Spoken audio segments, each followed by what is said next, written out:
এই নেন ম্যাডাম আপনার আনারসের জুস। আমার মনে হচ্ছে এটার মধ্যে ভেজাল আছে। তুমি কি এটার মধ্যে পানি মিক্স করেছো? তোমার কাছে কি কোনো প্রমাণ আছে? আমি মোবাইল টিপতেছিলাম, এজন্য কিছু খেয়াল করিনি। তুমি যদি সত্য বলো তাহলে আমাকে আরেক গ্লাস দাও। রিয়া, তুমি কি এত গরিব ফকির হয়ে গেছো যে 10 টাকার সামান্য শরবত নিয়ে এভাবে ঝগড়া করতেছো? তোমার জামা কাপড় দেখে তো অনেক মনে হচ্ছে গরিব হয়ে গেছো।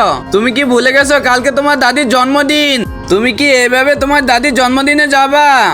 যদি তুমি জন্মদিনে না যাও তাহলে তোমার জন্য অনেক ভালো হবে। হ্যাপি বার্থডে দাদি। কি ব্যাপার রিয়া, তুমি চলে এসেছো?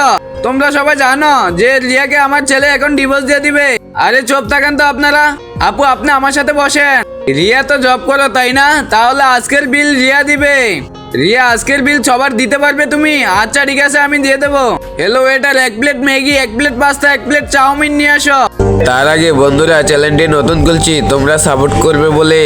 তোমরা তো আমাকে সাপোর্টই করো না। যারা যারা আল্লাহর এই ছবিটাকে ভালোবাসো তাহলে ভিডিওতে একটা লাইক দিয়ে চ্যানেলটা সাবস্ক্রাইব করে দাও। আর তোমার ফোনের চার্জ কত সেটা কমেন্টে বলে যাও। তোমাদের কাছে যা যা আইটেম আছে সবগুলো নিয়ে এসো 1 প্লেট করে। দেখি আজকে কি করে তুমি এতগুলো বিল দিতে পারো।